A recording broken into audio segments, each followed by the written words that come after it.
राणा ठाकुर परम पूजनीय लक्ष्मी माँ जुगादर्श श्री श्री पितृदेव। आज के सत्संग के कर्णधार परम पूज्यपाद श्री श्री आचार्य देव। इन चतुर्देवों के चरण कमलों में मेरा अनंत कोटि प्रणाम। इष्ट परिवार के सबके रातुल चरणों में मेरा अनंत कोटि प्रणाम। आज के इस हरियासर को पौरोहित कर रहे हैं पूज्य दादा, यहाँ के उपस्थित ठाकुर के पुतपांगाधारी कर्मीगण, इष्ट प्राणेश गुरु हता मंडली, मातृ मंडली, छोटे छोटे बच्चे, सबके अंतर में वही परम पुरुष के सत्ता विराजमान। सबको मेरे अंतर के प्रीतिपूर्ण जय गुरु एवं यथास्थाने यथायोग्य प्रणाम निवेदन करता हूँ।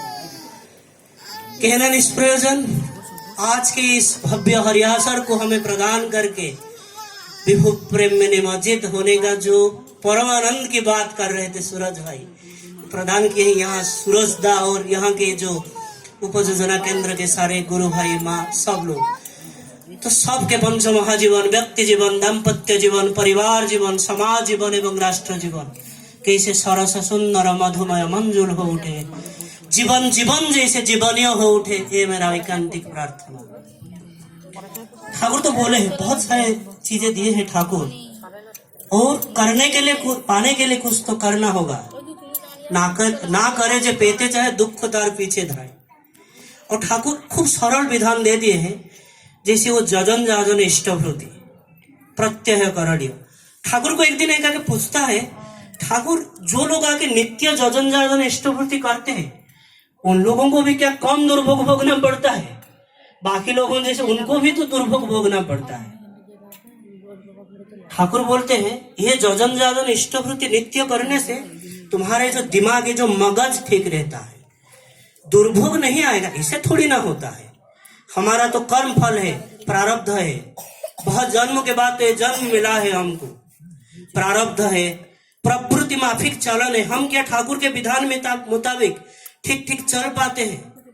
फिर परिवेश के साथ जो जोगसूत्र है वो है, तो बहुत अपना अज्ञता भी है। सब चीजें हमको तो पता नहीं, हम करना चाहते हैं लेकिन हमें पता नहीं किस राह पे चलना है। तो ऐसे बहुत कारण है। ये सब कारण से दुर्भोग तो आएगा ही, लेकिन ये जजन जाजन इष्टभूति अगर ठीक ठीक करेंगे तो ये जो बुद्धिभ्रष्ट नहीं होगा, राह मिलेगा। और हम लोग वही करते करते, ठाकुर और एक चीजें बोले हैं कि हम लोगों को क्लेश सुख प्रियता, कष्ट को इष्टो लागी कर्म करा सही तो हलो पुण्य भरा। उनके लिए जो कर्म करते हैं वही सुख होता है, वही शांति होता है, वही प्राप्ति होता है, सब आएगा। और एक चीज मैंने देख रहा था, इससे पहले जो सोमा मंडल माँ वगैरह थे वो सब हारमोनियम वगैरह में उस्ताद थे। 2 दिन पहले सूरज भाई गए थे और बोले कि राखी माँ धीरे धीरे वो सब मोबाइल यूट्यूब वगैरह से देख के सीख लिए हैं। और आज देख रहा था कितने सुंदर भाव से बजा रहे थे माँ लोगों ने, भजन किए, कीर्तन किए, इतने मधुर आनंद वितरण किए, पूरा परिवेश को मधुर बना दिए। उनको पकड़ने से सब हो सकता है। एक कहावत है, एक जो श्लोक है भागवत में, मूकं करोति वाचालम पंगु लंघयते गिरिम यत् कृपा तमहं वंदे परमानंद माधवम। उनकी कृपा होने से, कृपा मतलब उनके कर के जो प्राप्ति होता है वो होने से मूक भी बोलने लगता है, जो पंगु गिरिलंघन करने का क्षमता भी रखता है। एक घटना याद आ जाता है, एक बहुत बड़े बाग्मी थे, खूब सुंदर वक्तृता देते थे, जाजन ठाकुर के जाजन करते थे, ठाकुर के कर्मी थे, सहप्रति ऋतिक थे। और ठाकुर के जो पावनामी यति आश्रम था वो एक यति थे, उनके नाम था शरद चंद्र हालदार। खूब भक्त थे, दिन रात वो ठाकुर के गुण कीर्तन जाजन करते थे, इधर उधर घूमने फिरते थे। एक दिन उनके जीवन में ऐसा एक दुर्भोग आता है, उनका इकलौती बेटी है, कम उम्र में उसकी निधन हो गई, वो चल बसी। फिर वो दुख के मारे, वो उनके जो पति पत्नी दुख के मारे रहते थे। और थोड़ी दिन बाद उनको जो सेरेब्रल अटैक आता है और वो पक्षपात रोग में चले जाते, वो चल फिर नहीं पाए। यहाँ तक हालत इतना बदतर हो गया, जो ओजस्वियों ने वक्तृता देकर हजार हजार लोगों को मंत्र मुग्ध कर देते थे, वो बोलने की क्षमता तक भी खो बैठे। और उनके पत्नी थे, आप जैसे यहाँ बहुत सारे माँ लोग हैं, इसे एक माँ थी, खूब इष्टप्राण माँ थी, राधा रानी देवी।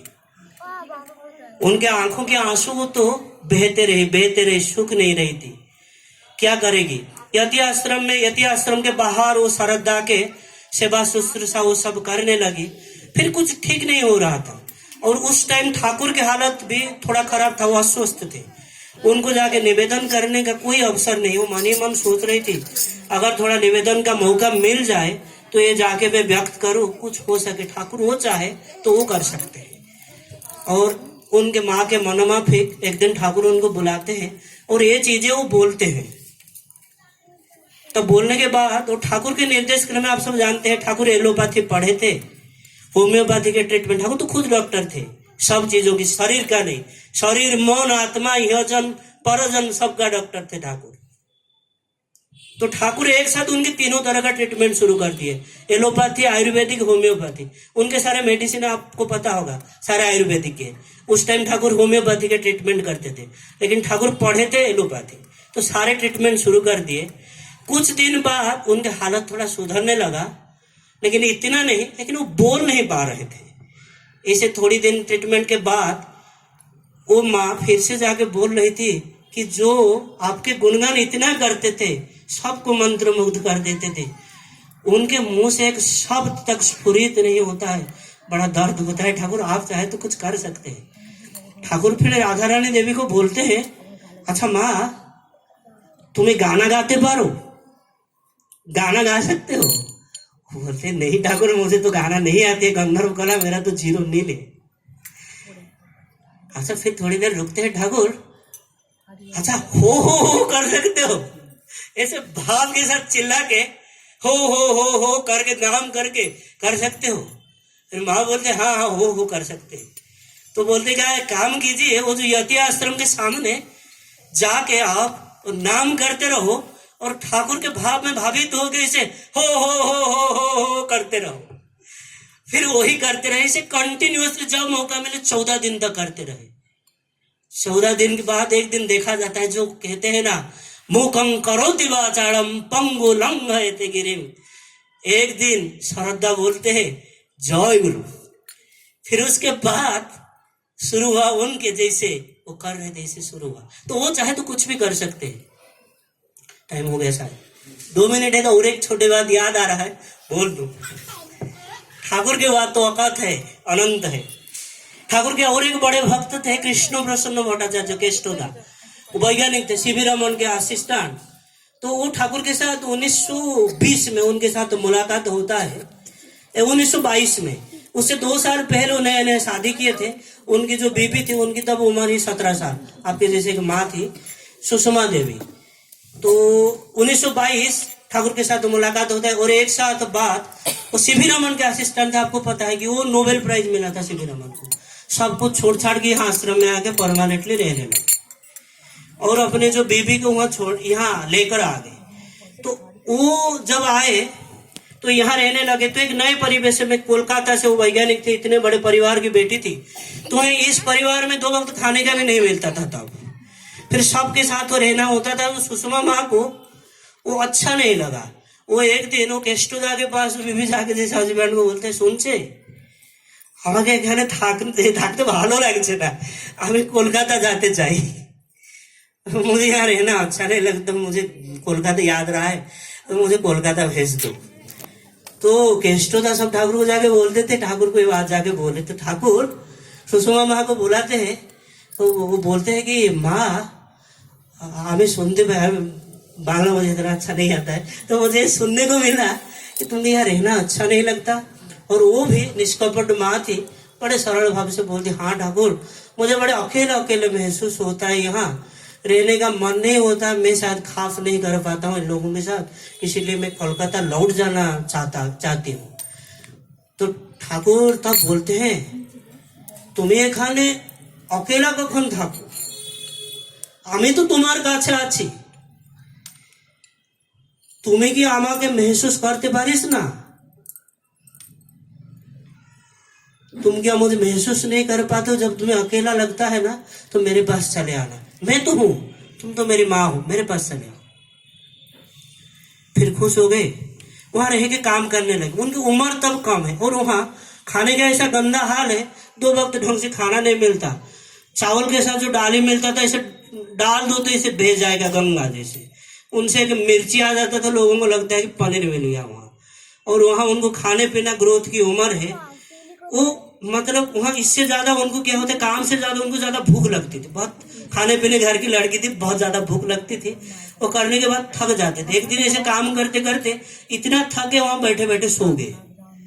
और वहां इंतजार करना होता था कब आनंद बाजार भंडारा मिलेगा तब खाने को मिलेगा। तो वहां बैठे बैठे मतलब थकान के मारे वो सो गए। उनको पता नहीं कितनी देर वो सोए हैं। तो दरवाजा में खटखटाहट, जब आहट सुनी, कोई आके बोलता है कि ठाकुर आपको बुला रहे, तुरंत आओ। फिर वहां जाके वो पहुंचते हैं, वो देखते हैं कि ठाकुर जो भोग के आस्थान है वहां बैठे हैं और ठाकुर के पास वो भोग परोस दिया गया है। फिर ठाकुर उनके सामने एक आसन पड़ा है, उनको बोलते हैं कि माँ एक खाने बैठो। तो वहां बैठो। तो माँ बैठ गई, जैसे बच्चों को बोलो माँ बाप जैसे बिठाते वो बैठ गई। फिर ठाकुर के कि वो जो भी खाना था उसको इसे मिक्स किया, उसको मिक्स करके इसको बड़ा से, जैसे वो जो टेला बनाते हैं ना, जैसे वो एक बना के फिर एक ऐसा जो जैसे लड्डू जैसा बनाए, फिर 2-4 ऐसे बना के फिर वो सुषमा माँ को बोलते हैं कि हाथ फैलाओ। तो वो हाथ ऐसे फैलाते हैं, फिर वहां हाथ में उनको देने, फिर बोलते खाओ खाओ। ठाकुर के भोग से पहले ये शायद एक व्यतिक्रम था, बोलते तुम खाओ। और जंत्रवध माँ खाने लगी। मतलब जिनके प्रसाद, जिनके कणिका प्रसाद पाने के लिए इस जीव को 1000 साल तपस्या करना होता है, कैसा ठाकुर है वो भक्त को पहले प्रसन्न करके उनको खिला के पहले भोग खाते हैं। आंखों की जो आंसू बहने लगी, सुषमा माँ बोलने लगी शोर का अमृत तो इस अमृत से तुच्छ है। तो उनके शरण में आने से सब कुछ मिलता है, सब कुछ हो सकता है। तो आप सबके मंगल विधान कामना करके मैं मेरे वक्तव्य को विराम देता हूँ। जय गुरु, वंदे पुरुषोत्तम।